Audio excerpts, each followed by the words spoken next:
So good morning and good afternoon to everyone. Thank you for being here today to the new event of the Cosmic Duologue series. Thank you very much for being with us today.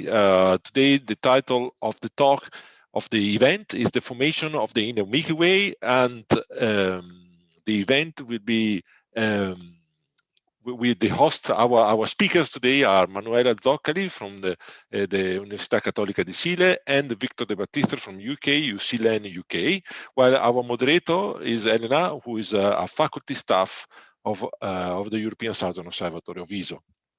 And they are all absolute experts of the topic, so we are really looking forward to hear about what they will have to tell us. I will just take a couple of minutes just to remind you about the some technicalities. So please, so the video is, so you are attending the event on YouTube, and you can post your question for the speakers using the live chat, or alternatively, if you do not are comfortable with using Zoom, with using YouTube, you can also send question on our page duo.eso.org. You will see on the right hand side there is a small menu there. There is a link to a questionnaire that you can click, and then you can fill the questionnaire and send your question to press the button, send the question, and we will receive the question live, and then we will pass it to the moderator, Elena. The video will stay online for sure, and you can watch it later. And also be patient, because consider the fact that there is a delay of more or less 20 seconds between the time where we are doing actually the event live and the time in which the event is watched and seen by you on YouTube. So consider there is this small delay. So maybe when you push the question, it will take some time for the speaker to reply to it. That's what you will gonna see on YouTube. Having said that, I think we can start, and I will ask, so Elena, please, you can start the event, and thank you very much. First of all, actually, thank you very much to you, and thank you very much, of course, to Elena and Victor for accepting our invitation and to lead the event of today. See you later. Thank you, Giacomo. Hello, everyone. Let me share my screen.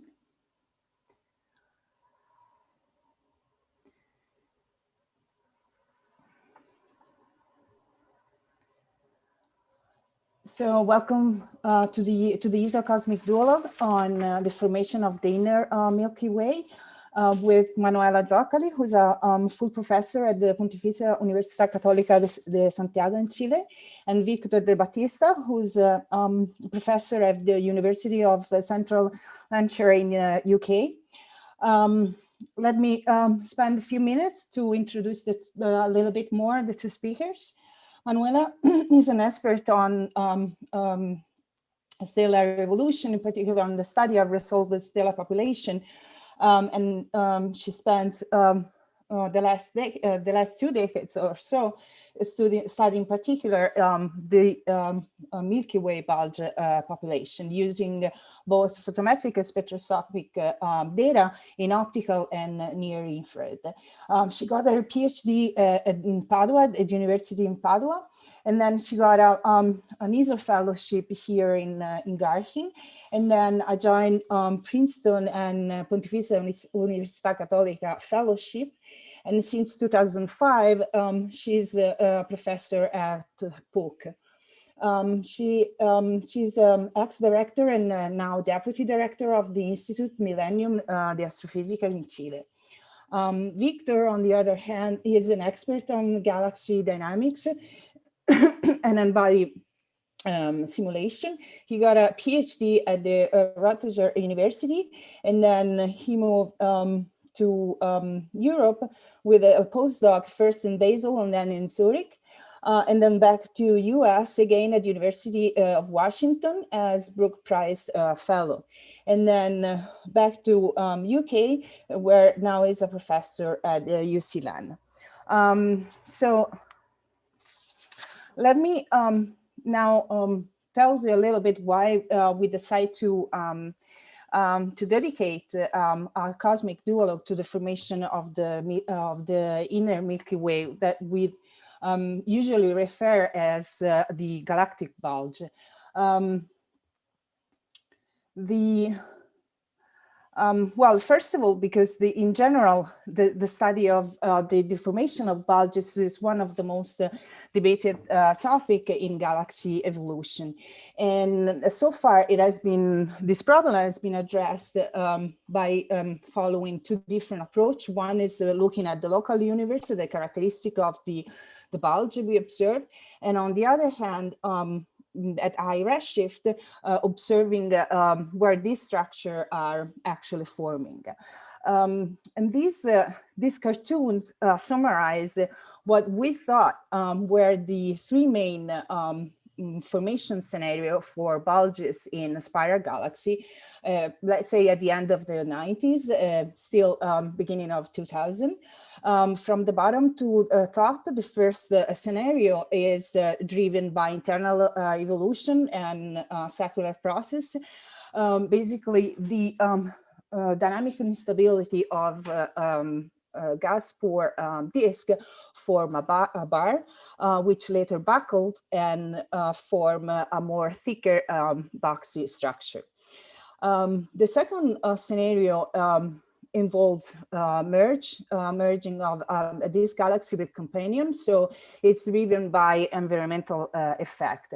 And then finally, the third scenario is the so-called monolithic scenario and collapse, in which bulges form from a distributional merging of subunits. However, this monolithic scenario has been actually challenged more recently because of observation of high redshift disk. In particular, the most recent observation have shown is that at high redshift, disks are very gas rich, and they are very, they show very high density in gas and very turbulent. And basically what the latest observation in high redshift has shown is that the formation of bulges at high redshift is basically driven by the formation of giant clumps that coalesce toward the center, or in any case, a violent instability, dynamic instability that driven high star formation toward the center. And this is very nice shown in this plot where in all the, which show the stellar mass as a function of the star formation. In all the 35 galaxies served by the Natasha Foster-Schreiber and a collaborator, you can clearly see the presence of clumps. And this is also, and this is also what was observed in the snake, in the so-called snake galaxy, where these clumps were found, and the size of these clumps is at the level of smaller than a kiloparsec scale. Now, the Milky Way the bulge of the Milky Way offer us a very unique opportunity to understand which process, or what is how this process play in shaping the bulge that we observe today, because it's only in our bulge that we can resolve individually all the stars in all evolutionary stage. But of course, this advantage does not come for free, because to characterize the global properties of the bulge in terms of kinematic, chemical contents, 3D structure, and age, from the characteristic of their stellar content, we need to observe a very large area on the sky. And this is, so it should not surprise that the very recent, most recent surveys, both spectroscopic and photometric survey, allow us to draw a very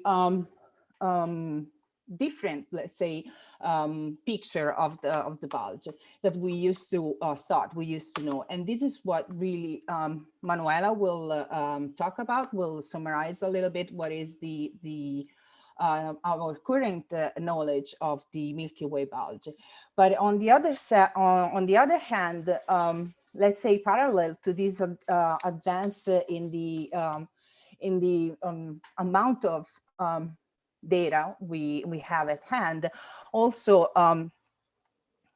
new much more n-body simulation and aerodynamical simulation with much higher resolution and statistics allow us to make a big step forward and allow us to create models that are much more sophisticated and that can be compared with the observation in more details. And this is what Victor will talk about. So I'll stop now sharing, and I'll leave the floor to first Manuela, who will, as I said, address the formation of the Milky Way bulge from the observational perspective, and then it will be Victor's time. So thank you, Elena. Good afternoon, everyone. Good morning here in Chile. I will now share my screen. So I will, as Elena mentioned, I will talk about the observations, and as she just said, recent surveys provided us with really a huge amount of data. So I will try to summarize them in 20 minutes with an attempt of showing you the forest, or at least how I see it. And therefore I apologize from the start if I will not be very detailed nor complete. In what follow, I will refer to the inner Milky Way using the word bulge without really any implication on the scenario of formation.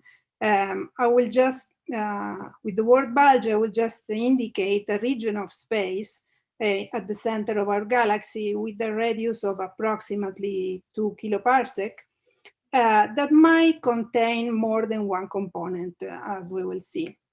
In this duologue, we will not talk about the nucleus of the Milky Way, so the black hole and really the nuclear bulge. The reason why I think that the study of the galactic bulge is very important is because the bulge is massive and it is old. Therefore, this thing is a really big chunk of our galaxy that was in place somehow in its very, very early life. It is massive. How massive? As you see here, recent measurements more or less all agree that the bulge has a mass of 20 billion solar masses, with the differences between one work and the other being mainly related to the different definition of the borders of this site. So there are no big discrepancies. And this large mass means that the bulge is approximately 1/3 of the galactic disk. So it is really a significant component. And I also said that the galactic bulge is mainly old. To be honest, the star formation history of the bulge is highly debated. So I'm entering in a tense room here, but I dare saying that we all agree that the color magnitude diagram of the bulge after decontamination from the foreground disk is mainly the color magnitude diagram of an old stellar population with a clear old main sequence turnoff. We all agree on that. What we disagree about is the nature of those stars above the old main sequence turnoff. When I say old main sequence turnoff, I mean approximately 10 gigayear. Some of us think that these stars here are the residual of a poor decontamination from the disk and or some blue straggler stars. Some others instead think that they are genuine young or intermediate age stars, and we keep working on that. But The message I want to convey with this unique slide about the bulge age is that we all agree that the bulk of bulge star is old. And this is the latest artistic representation of our Milky Way, this one above. It is artistic, it is beautiful, but it is not precise, of course, being artistic, but it is as accurate as we can make it with our current knowledge of the galaxy. As you can see, in the middle of the galaxy, there is a bar. In fact, it was known already more than 50 years ago that our galaxy is a barred spiral. And many people here, I don't put the complete references, but many people have addressed this issue and have confirmed this, mainly based on the asymmetry of the density distribution in the sky, of stars in the sky at the beginning. Now, more recent near-infrared data, wide area near-infrared data, such as VVV, gave us the possibility to really map with great precision the galactic bar, mainly using red clump stars in the color magnitude diagram that are well-known distance indicators. So different people could derive the parameter, the structural parameter of the galactic bulge that at the moment are roughly these ones. We all agree that the bar is almost prolate with the semi-major axis a bit smaller than 1 kiloparsec and an inclination angle between the major axis of the bar and the sun galactic center direction between 20 and 30 degrees. We also know that the main bar in its outer part has what we call a boxy peanut structure, sometimes called also the X shape. It means that it flares up like this in the outer part. This structure, the signature of the presence of this structure is a double red clump in the color magnitude diagram. And this was discovered already 10 years ago by Andy McWilliams and myself, but it has been mapped later on by several people, so it is now firmly established. Instead, if we move away from the innermost region in the plane, we find what we call the long bar, which is a very thin but very extended structure that reaches about 5 kiloparsec on either side. And it has also been mapped with VVV data. We believe that the thin bar, the main bar, and the boxy peanut structure are part of the same thing, something that formed from secular evolution of the disk in a way that was reproduced by N-body simulations already more than 15 years ago. So far, there is no mystery. There is a structure in our galaxy that we know how can be formed. So I will not spend more time on this because Victor shortly will tell us more on how to form these things. However, yes, there are mysteries in other places, because if we, for example, construct the metallicity distribution of bulge stars in different positions in our galaxy, we see that the distribution is bimodal everywhere. You see, there are two peaks. The two peaks stay at the same mean metallicity everywhere, but the relative fraction changes.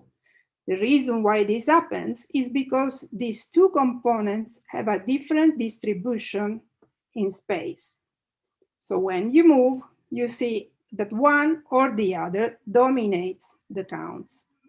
If we map these two distributions, we see that the metal poor component is pretty spheroidal, while the metal rich component is rectangular. As expected, this is a boxy structure expected for a bar seen edge-on from the sun. The metal poor component is not minor, is almost 50% of the total in star counts. In this talk, I did my best to avoid complicated figures, but this This point, I think, is especially important, so bear with me through this slide. The Blanco-Deccan bulge survey has mapped a large area of the bulge in the optical with the Blanco telescope in several pass bands, including the U band, which is only for brave people. And Johnson and collaborator in 2020 demonstrated that in particular this color U-I, when the reddening correlates very well with metallicity. Because of that, and because our bulges two metallicity components, when Lee Metal from the same collaboration constructed the color magnitude diagram of red clump stars, just this region is zoomed in here, in several positions in the sky, these 9 panels corresponds to these 9 positions. What happened is that the red clump splits in color because it splits in metallicity, with the metal poor component here shown in blue and the metal rich one shown in red everywhere. So what we see here is that the metal rich component does what we would expect given that we have a bar in the center of the Milky Way. It moves in magnitude and it splits up in 2 clumps in the central part along the minor axis because of the presence of the boxy peanut structure. Instead, the metal poor component here in blue is always at the same magnitudes. I even tried to mark it to convince you that the metal poor thing doesn't move. This means that the metal poor component is not tracing a bar, much less a boxy peanut. I think that this is important because this is a call to Julia Simeon and Chris Wegg, those people who could map the parameter of the galactic bar using the red clump might want to consider to repeat the exercise only with the red part here, the metal rich component, because they had a contamination from a significant population that is an aspheroidal component, is not the bar. Those two metallicity components also have different alpha over iron element. It is very visible, for instance, in the abundance of magnesium over iron, as Álvaro Rojas Arriagada showed. There are 2 blobs here, not a continuous sequence, but really 2 concentrations. And in a more recent work by Queiroz et al., it is really very clear that these are 2 separate components with a big gap in the middle. What we are seeing here is the alpha over iron ratio in 3 cylindrical regions centered on the galactic center. This one is the one closest to the plane, and here we move up. And you see that closer to the plane, the metal-rich component is dominant, while when we move further away from the plane, the metal-poor one becomes dominant and the other is almost insignificant. And in these other 3 panels, we see very clearly the same thing in 3 cylinders a bit bigger in radius. So this is a confirmation that we have 2 populations pretty separated here with different spatial distribution. These 2 components also have different kinematics. Will Clarkson, using Space Telescope data, showed that the metal-rich component that he could isolate using photometric indices. He didn't have spectra, he only had photometric data, but in this plane, he could separate the metal-rich and metal-poor components. So the metal-rich component has a pretty steep rotation curve. It rotates fast. Instead, the metal-poor component is a rather flat rotation curve. It rotates slower. Those were photometric data, but this was confirmed by different authors, also with spectroscopic data, for instance, apogee data. We see that the metal-poor stars have a flatter rotation curve compared with the metal-rich stars. And they also have a different behavior in sigma, in the velocity dispersion. Metal-poor stars have a rather constant sigma at different latitudes, here showing different colors, and different longitude along the x-axis. Instead, the metal-rich component has a pretty evident gradient in sigma, with the higher sigma closer to the center. So if I'd have to make a partial summary, so far we saw that in our galaxy there is the bar that is metal-rich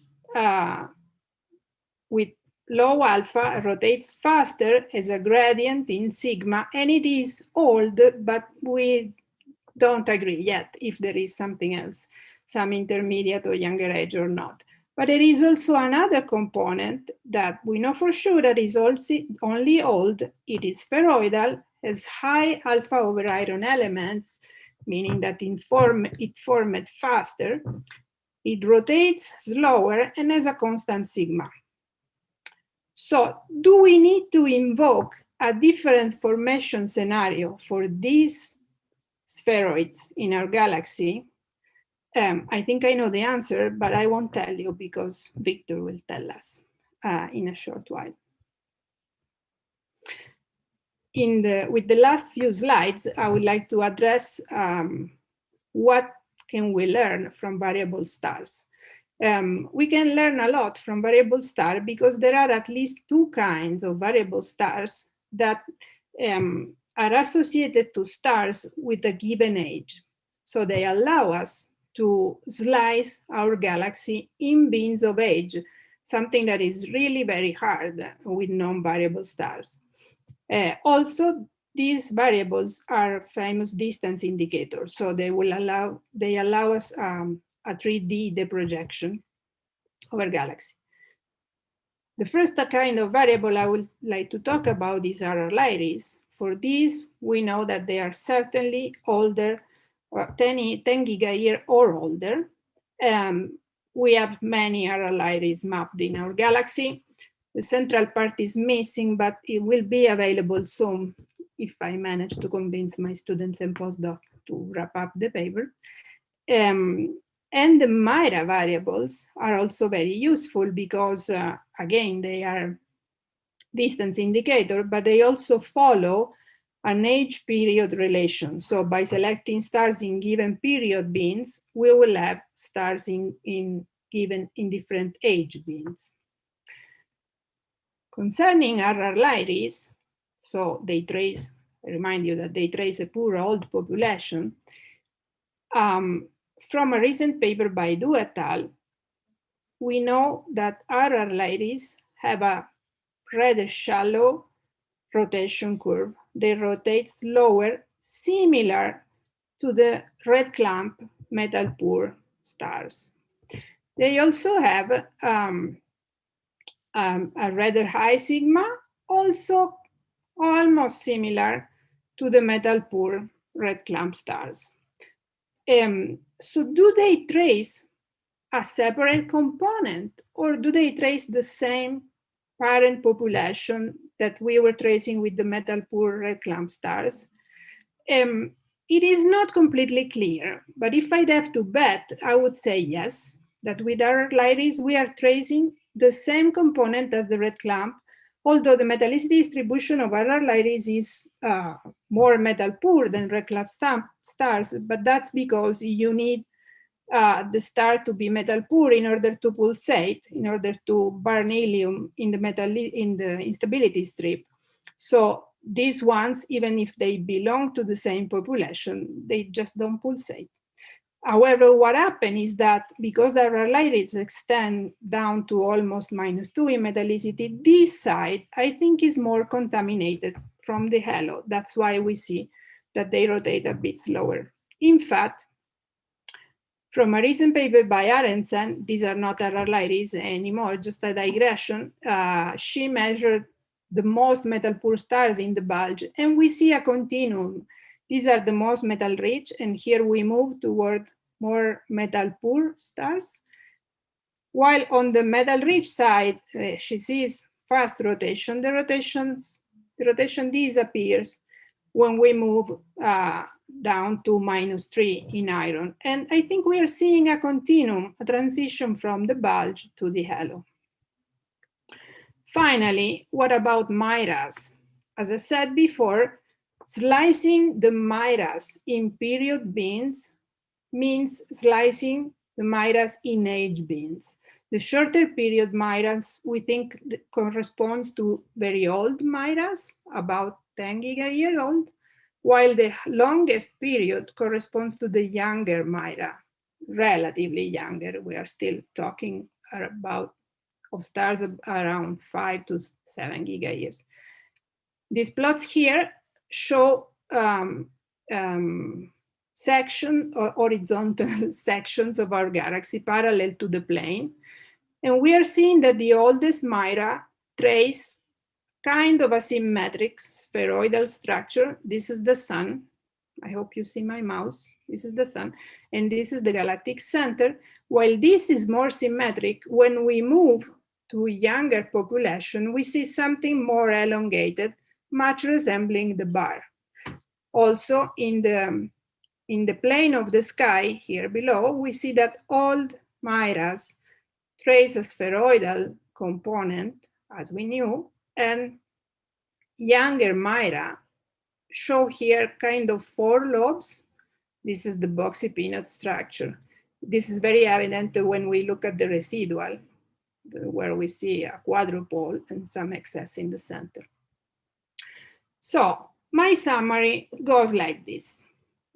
We have evidences that in the bulge there are at least 2 components, but from some observations, we might think that it is more a continuum, with the elongation increasing in this direction. So these stars, the metal rich end, more tracing a bar, while the metal poor side, more spheroidal. The rotation increases in this direction. The star formation rate that we know about from the alpha elements increases in this direction. So the metal poor stars formed faster than the metal rich ones. And the age derived from the Miras increase in this direction. Older Miras are more metal poor, more spheroidal, rotating slower. Is it a continuum, or is it 2 or more discrete populations? In my opinion, this is not completely settled, because there are some observations that really points toward 2 components, not a continuum. For instance, these plots that we discussed about before really shows 2 populations, not a sequence. One might argue that here, the break could be naturally produced by the fact that supernova 1As start exploding at one moment. So they naturally produce a break in this plot. But also in the color magnitude diagram shown by Lin et al., the 2 metallicity components are really separated in color. We don't see a continuum.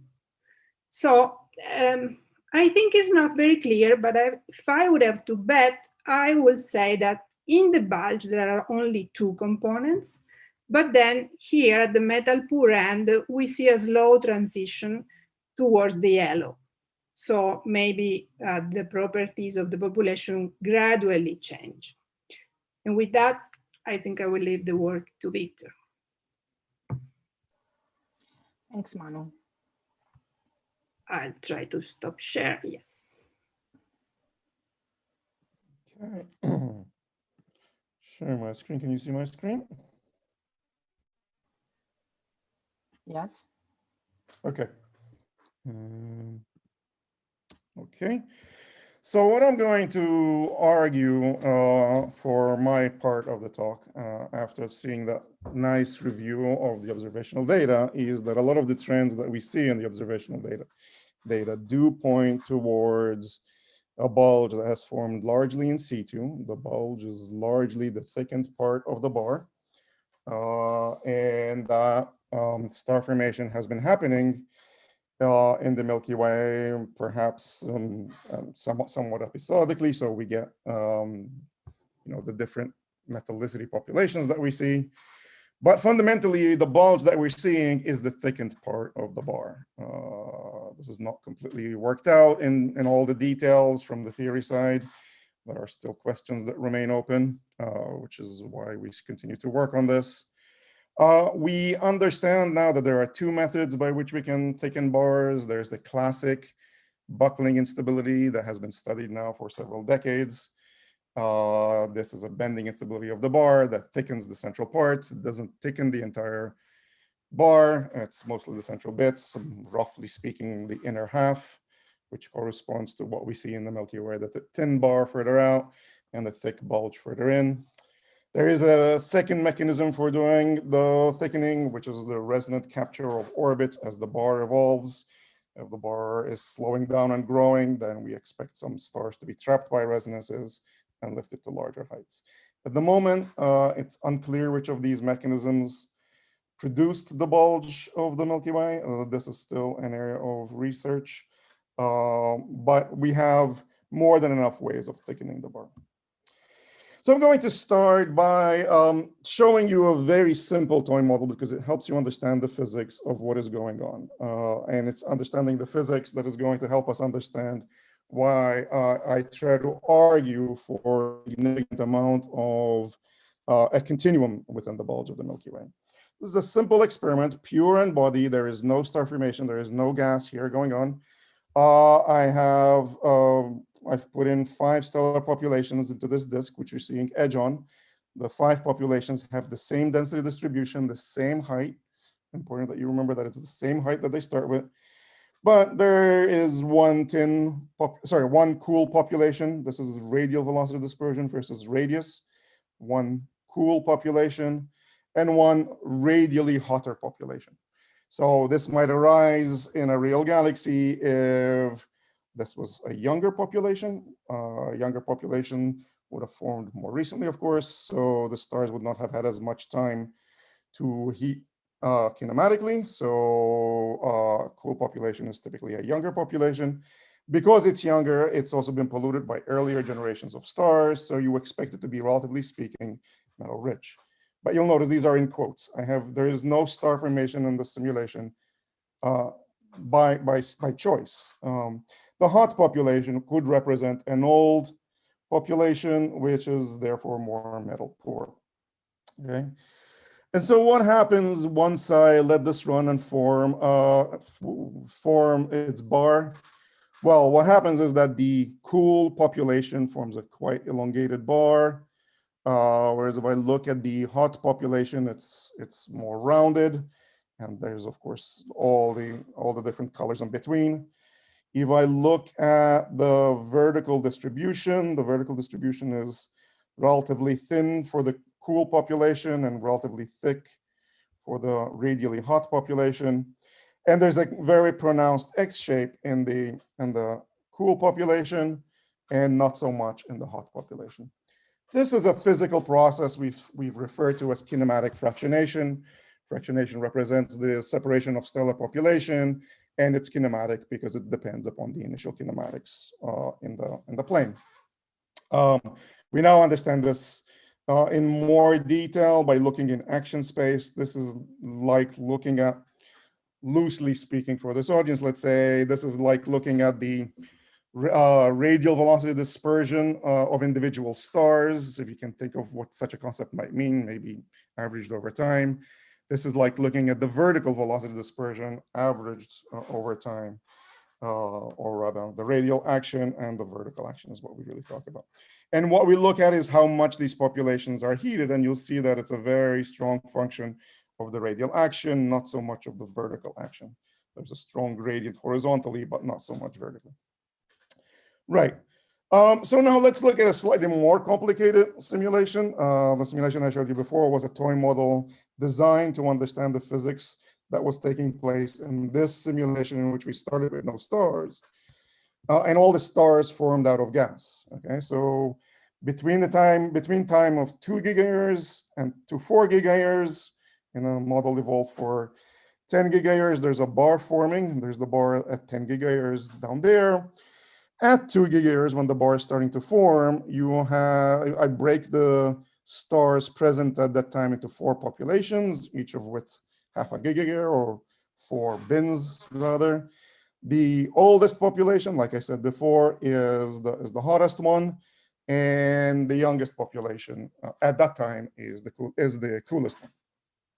So what happens as a function of kinematic fractionation, what we saw on the previous slide is that you expect that for the hotter population, the very oldest stars, they have a relatively weak bar.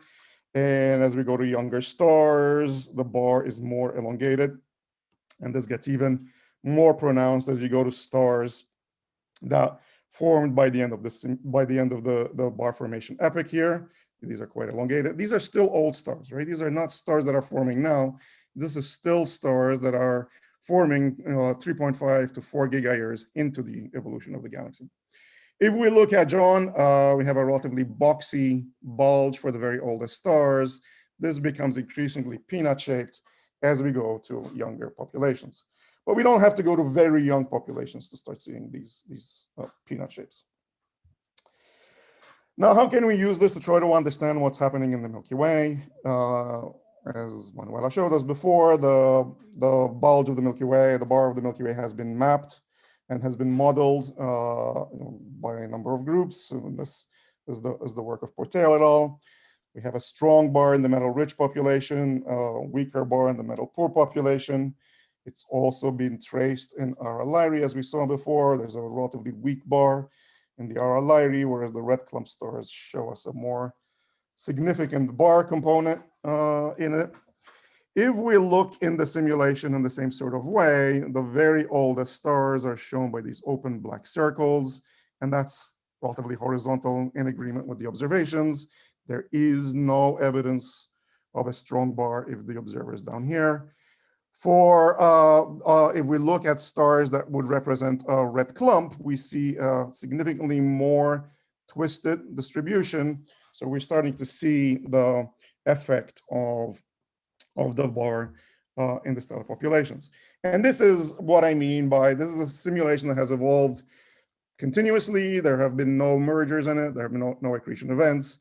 But when we look in detail, if we slice at some point in ages here, for instance, we start seeing different populations appearing, or what appear like different components. This has also been seen in cosmological simulations, for example. We see Francesca's here work on the Auriga simulations, where at the metal poor end, there's a relatively weak bar, and the bar gets stronger and stronger as you go to more metal-rich stars. One of the puzzles when I started working on this, to me, was how on earth do you get the peanut shape, or the X shape as we observe it in the Milky Way, is more prominent in metal-rich stars. That's the red line over here, and is absent in the metal-poor stars. And that takes you back to that toy simulation that I was showing you before, where you can clearly see an X shape on the cooler metal-rich stars, but it's absent in the metal-poor stars. If we take the simulation with star formation and we involve it with the width of the red clump giants, we get a single peak for the very oldest stars, which, by the way, are more than 50% of the stars. And as you go to increasingly young populations, you start seeing a bimodality appear in the younger, more metal-rich stars. So that also argues that this is just part of a continuum, because all there is in the simulation is a continuum. There's also a metallicity gradient, a vertical metallicity gradient in the Milky Way. This was mapped nicely, for instance, by Gonzalez et al., data I'm showing here. This is the metallicity gradient, or the metallicity map of our model. It looks like this. You can see that there's a gradient. What is the origin of the metallicity gradient? If I again slice the stars in the simulation by time of formation, so these are the stars that formed in the first half a gigayear, then the next half gigayear, etc. These are just age bins, all I'm doing there.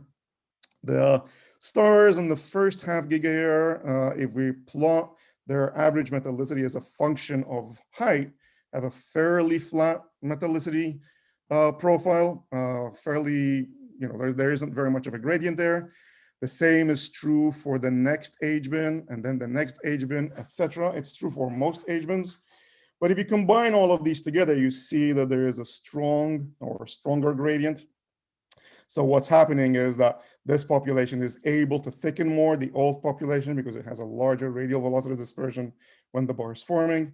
So they dominate at large heights, and the younger stars dominate near the midplane, and it's for that reason that you end up with this metallicity gradient in the vertical direction.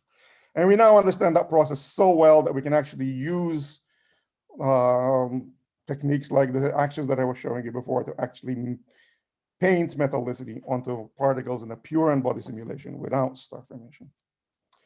Another way of seeing this vertical gradient in metallicity is by looking at different components. If we look at stars that would correspond to the metallicity distribution of what's sometimes called component A, that decreases as we move away from the midplane. So this is from -5 to -10. That's the Argus survey there. This is the metallicity. This is the fraction of stars of a given metallicity. This is the population A bin. You can see that those dominate near the midplane. Population C increases as you move away from the midplane. And again, you see that in the simulation, the contribution of population C increases as you move away from the midplane. In terms of the detailed chemistry, there has been simulations such as Francesca Fragudi and Paolo De Matteo and others who have looked at what if you have a thin and a thick disk, and what they've been able to show is that as a result of that, if you assume that the thick disk is metal poor, that as you move away from the midplane, the thick disk, or rather the metal poor population starts dominating. And that's true everywhere, similar to what's observed in the Milky Way.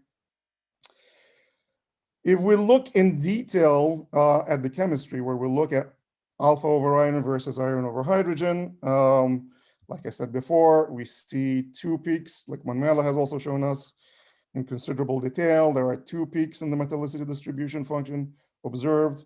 The metal-rich population has relatively low velocity dispersions. The metal poor has higher velocity dispersions. And if this is compared, this is in the Apogee survey now, the chemical distribution of the thick disk follows that of the chemical distribution of the bulge follows that of the thick disk at low metallicity, and then transitions over as a single track to that of the thin disk. What we have, our recent results are that if we have simulations that are able to form clumps, here is one of our simulations where what we do is we do a full rate of transfer calculation of the stars in our simulation, including the chemistry and ages of stars. And we look at what this would look like as at redshift 2. This is roughly in the UV band, U band there, B band, and this is V band here at redshift 2. And then we mock it up as a Hubble Ultra Deep Field Survey image. We have images like this that look very similar to what is observed in real galaxies, what Elena showed us at the start. The resulting chemical map looks like this. It's bimodal. It's all been evolving in situ. There has nothing accreted from outside in this particular moment. The important fact that we need to try to match is that the bulge is predominantly old. This is the age map of our, the average age map of our simulation. It is primarily old. Most of the stars, especially on the minor axis, are old, about 8-point-something gigayears. Remember, this is a simulation that's evolved for only 10 gigayears. But it's bracketed by slightly younger stars on the two sides, more prominent on the near side than on the far side. If we look at the fraction of young stars, here defined as 1 to 4 gigayears old, we see that there's some young stars on these arms. If you look at what those numbers correspond to, this is log 10F, so that corresponds to about 5%. So broadly in agreement with what studies like Clarkson's and many others have shown. I'm only showing this one result here, but Manuela showed us that there's many studies like this. Moreover, we can consider this to be a prediction of this scenario, that the average age would look like this. And we've already heard about the Myras, and we've already seen this map, which is broadly in agreement with this prediction, that we have the oldest stars along the minor axis, and then it's bracketed by younger stars on the two sides, more prominent on the near side than on the far side. So Myras promised to give us very nice new constraints on what the bulge is doing. If we then turn to kinematics, there's the classic study of Juntai Shen, who showed that if you include slowly rotating classical spheroid within the bulge, that you're only allowed to have about 8% of mass in that before you start becoming inconsistent with the observed velocity dispersion of M giants that were obtained from Brava survey. We've done basically a very similar exercise, instead using stars from the Argus survey. You see that we more or less match the trends observed, and if we look at all stars.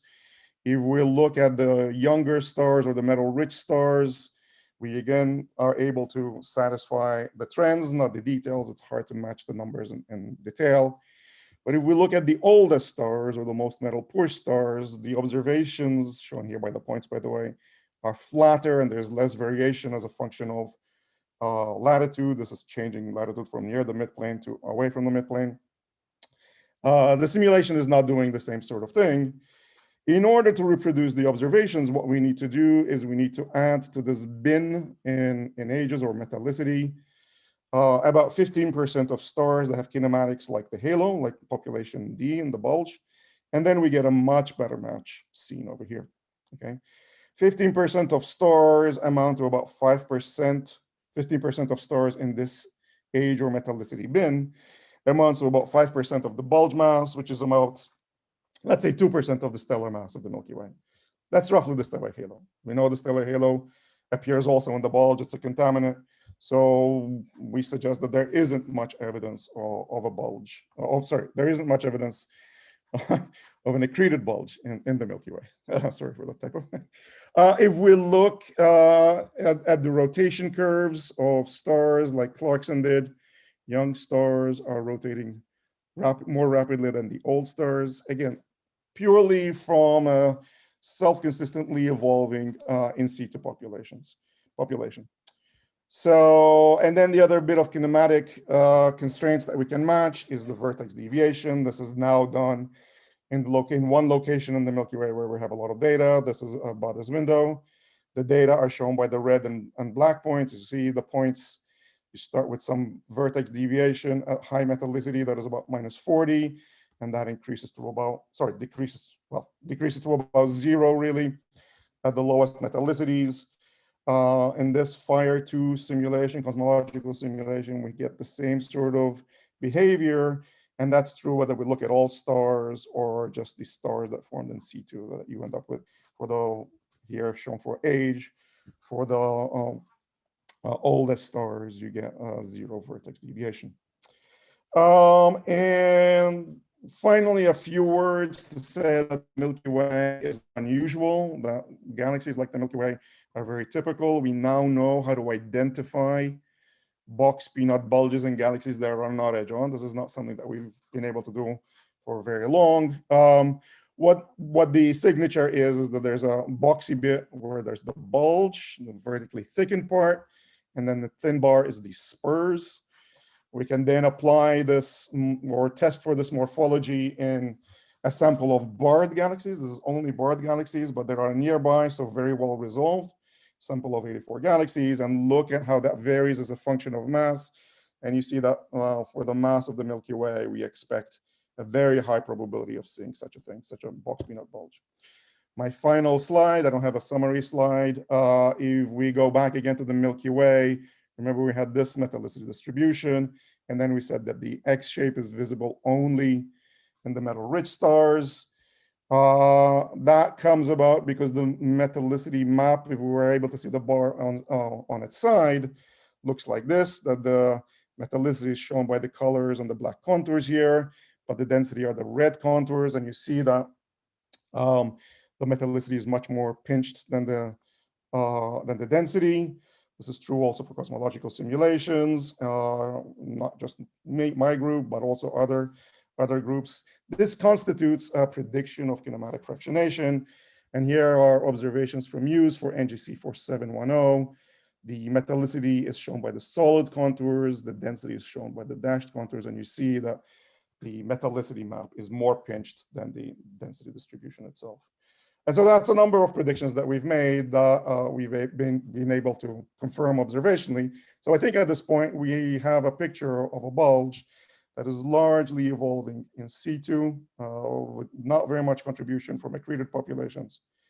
And I've run a little bit over time. Sorry, Elena, I'll stop there. I'll stop sharing too. Thanks. Perfect. No, you were both pretty much on time. So thank you. Thank you both. And they were very, very nice talk. Very complimentary as well. So to start the discussion, I'd like to ask you whether you do have question to each other. And I'll start from Manuela, who seems to end her presentation with some open question. So thanks. In fact, I do have a question to Victor. I think you managed to convince us, at least you convinced me, that you can form the spheroidal component of our bulge through secular evolution of the disk, provided the initial disk has some conditions. However, can we exclude that it could have formed through another channel, like accretion? Do we know? This is one way to form it, but is it the only way? Right. So can I share again, or is that okay, Elena? sure. Okay. So there is still, sorry, there is still a little bit of, some open question around whether we're able to do that. And the open question comes around from work that was done, well, about a decade ago now, where it's possible to have an accreted population that is relatively low mass, just about 7%. And that is spun up by an evolving bar. This is a bar that is slowing quite rapidly. And you see that in 2 gigayears, you go from an unrotating bulge to a fairly rapidly rotating bulge. There is still a little bit of openness about how much of this is possible. Now, in this particular experiment, there's a really rapidly or very rapidly slowing down bar. And the reason for that is because there's a lot of dark matter in this system. And you go from essentially an unrotating system to a very rapidly rotating system. This still needs to be looked at a little bit more. It's not, from a kinematic point of view, it's not clear that you can can completely exclude that. I think where you are going to run into trouble with trying to do this is when looking at the chemistry of such stars and looking at the energy of such stars too. Most of those stars would end up being in the stellar halo. So in a system like that, you would be looking at a stellar halo that is only about 1 to 2% of the total stellar mass of the Milky Way. And then somehow you have to dump most of the stars into a population in the bulge that are, most of them have to end up over there. So how can you do that and while only populating the halo so lightly? I think that there will be a little bit of a problem surrounding that particular approach to doing it. It's not clear to me also that the chemistry would come out right. Thank you. Yeah, sorry. Okay. So no room for, it seems that there is no room for classical bulge. So it's your turn, Victor. Do you have a question for Manuela? Or? So yes, one of the things that I see in the literature is the question of how many chemical components are in the bulge, and I have my views on that. But to what extent should we fully trust observationally?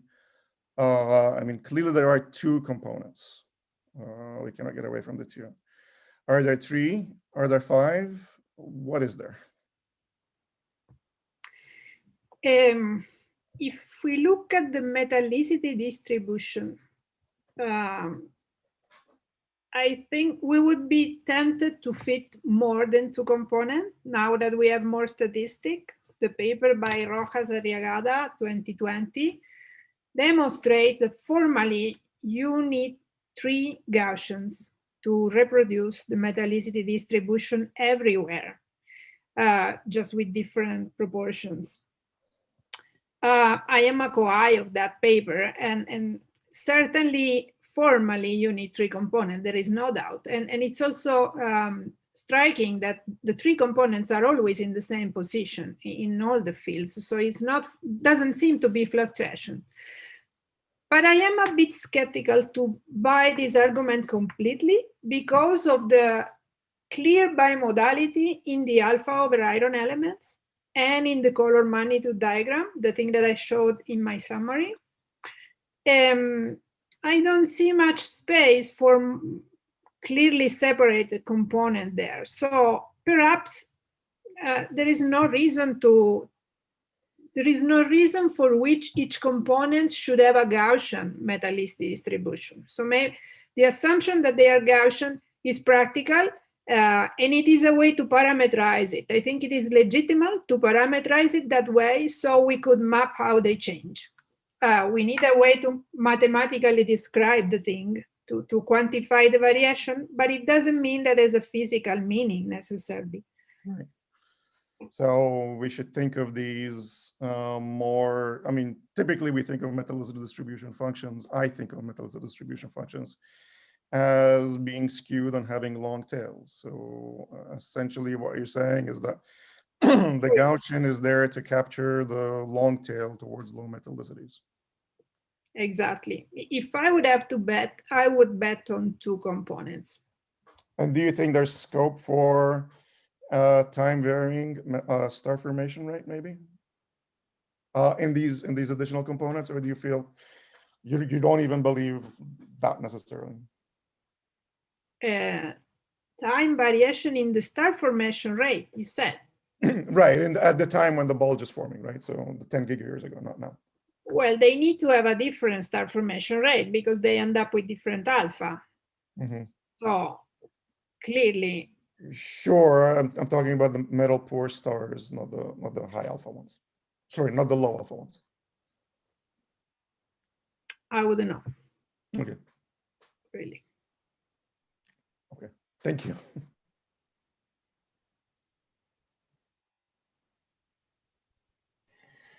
See, well, coming back to the multiple component, I guess that we should, as observer, from the observational side, I guess, especially now that almost overwhelming amount of data is piling up, I think we should, as observer, we should try to do our best to, when comparing and merging data set from different survey, we should take more carefully into account selection biases, because sometimes the present are different component, that could be 3, 5, and even more. It might depend on I mean, different survey because of the nature of different instrument and wavelength coverage. They serve a different region of the bulge, across the bulge. So as such, there is a different contamination also along the line of sight. So I guess it's more, even from the theoretical perspective, when compared with the data, this should also be somehow taken into account. So I do have another question that, so Victor, if you could, what would you like to have in the, from the observers? What would you like, at this point, what is the piece, the crucial piece of information that are not yet in the data and you would really like to have to better pinpoint the, to constrain the formation? Milky Way bulge? Well, I think one of the things that I would really love to have better information on is age distributions. It's a very difficult thing. I'm, talking to the expert on the observational side, one of the world's experts on the observational side. That I would love to have better handles on that, and I think that it would be very useful comparing with models, because I'm fundamentally arguing that most of the differences we're seeing come down to age. That if we slice in metallicity, we're really slicing imperfectly in age. If we slice in kinematics, we're slicing imperfectly in age. So being able to get, precision, well, by precision, I mean up to 1 gigayear precision for 10 gigayear-old populations, that would help a lot. I know you're going to roll your eyes when I say that, but that is something. So the level. So it's an old population, right? So no, but I mean, it is a super fair answer, because my question was, what would we like, not what is going to be feasible. I mean, at least in terms of accuracy. So, for instance, being a population in age of, I don't know, 10 gigayears, 5 gigayears, and 1, 2, you would really need a finer age. Somewhat finer than that is what would be nice. Yeah, 5 gigayears and 10 gigayears, that's quite coarse. But if we can distinguish between 10 and 12, that would be very useful. Very tough. Or even 10 and 8, although again, 8 is not going to be very prominent in there, right? But you saw the results that are possible with Miras. Yeah, they're quite promising for doing things like this. Now, it's worth mentioning that the Myra periods are not just dependent on ages; they're also dependent on metallicity. They sort of go hand in hand in some ways, right? Sure. So. Another question that is actually, so I had this question in mind for both of you, and now that I'm reading on the chat, I see that someone in the audience also interested about that, is about future. So what are the future perspective from the observational and theoretical point of view? Manu, do you want to? I look forward to foremost and moons that will allow us to have many tens of thousands stars with spectra at high resolution, foremost in the outer bulge and moons in the inner bulge. So that will give us many answers, because we will have the statistic, I hope, really to understand whether it is 2 components or a continuum, and also to go and look in the central part where most of the mass is and where we never look. So I'm looking forward to that. Yeah. And how about the distances? That with Gaia in the bulge, we are kind of. I kind of can't believe it, but apparently yes, but I'm just cautious because it seems too good to be true. Maybe yes. Victor? Well, I'm also looking forward to Gaia data and LSST data that has the opportunity to potentially, try looking at age distributions across the bulge, like really wide field. But from the theoretical side and theoretical/observational side, we sort of understand the processes. We don't know the timing of the processes. I think the processes, it's important to nail that down better. When did the bar thicken? We don't know the answer to that. Was it via a violent event, or was it more in this resonant capture mode? And simulations, we have now mapped those, or understood those two things. It would be very useful to start understanding which of those processes has happened, because that feeds into understanding the stellar populations better, understanding the orbits better. On the opposite side. Sorry, but is there any observational evidence that can help? Or well, yeah, I mean, the question needs to be answered observationally. We have done things to try to understand if it was via buckling or via resonant interactions. It's a hard question to get at. In the simulations, those box peanut bulges tend to look fairly similar. okay. So what you are saying that right now the prediction are not do not allow a firm comparison with data. That's right. That's right. For the Milky Way, it's hard to say. I would say for the time being, we have definitely observed galaxies that are buckling. It's a fairly fast process, so you don't expect to catch it very often. But we have caught a few galaxies that are doing that. Yeah. So one of the other things I would like to see is more comparisons with other galaxies, or rather, let's say, more statistical studies. So that's true both observationally, but also in terms of simulations. We are now reaching, the era where we have simulations with many galaxies forming. We have illustrious TNG. We can look in detail at what box peanut bulges are doing there. I showed you, for instance, this plot of the mass distribution, or the fraction of barred galaxies that have box peanut bulges.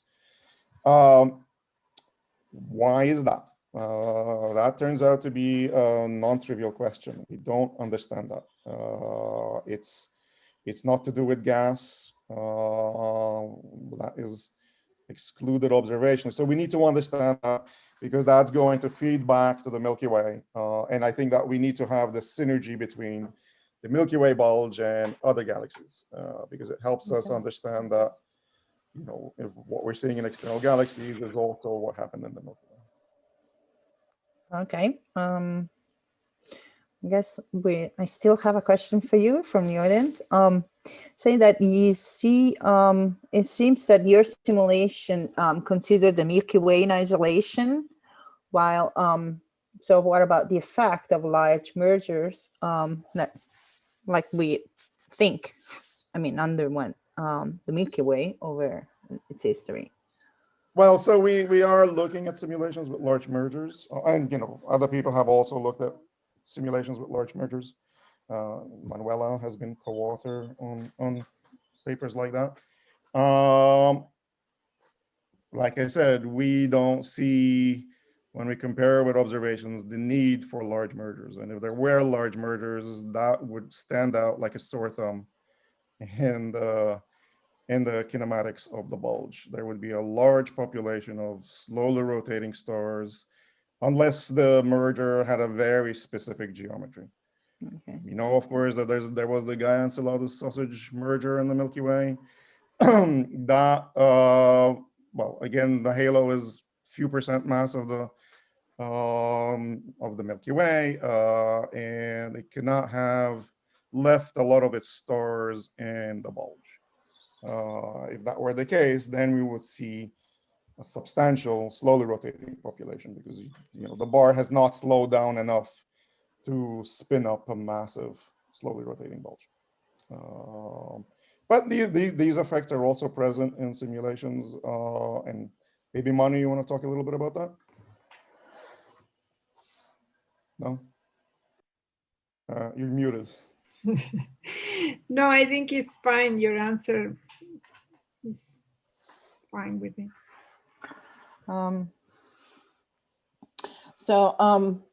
Manu, do you have any other question to Victor? Otherwise, I'm gonna take advantage and ask another question. Take advantage. Yeah. Okay. So I find very, very fascinating what you are now, that the fact that you start comparing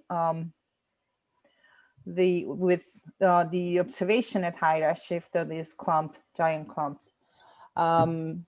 So the question for me would be how long, whether do we know, I mean, how long do this clump last? What is the well, yes, that's an interesting question. surviving time, let's say?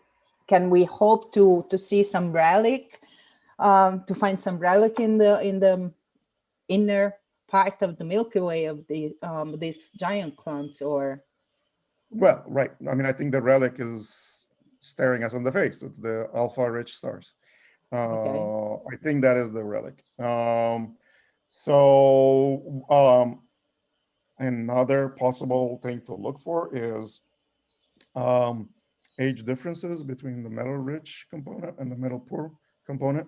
Again, this takes you to the regime of 2 gigayears at 10 gigayears, right?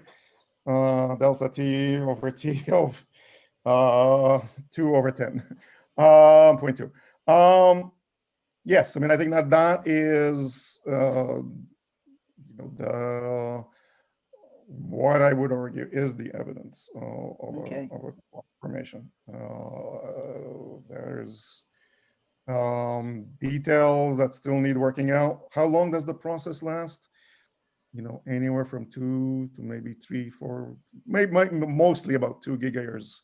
The bulk of it is over. I don't think that it's easy to find other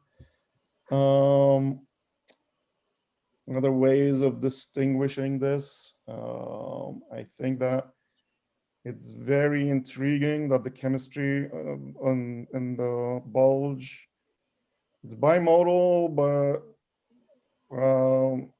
it looks like 2 tracks. Sorry, it looks like 1 track, not 2 tracks. The solar neighborhood is 2 tracks, right? You have a thick disk and a thin disk separated, sort of at an angle to each other. That's not what the bulge is doing. The bulge has a somewhat different chemical trace. And I think that's an important observable that we need to bear in mind when we try to explain the bulge. It hasn't just simply, it looks like it's an important observable to understand what the bulge is doing, because it's not doing the same thing as what the solar neighborhood did on, just on steroids in terms of speed. It's evolved in some ways a little bit differently.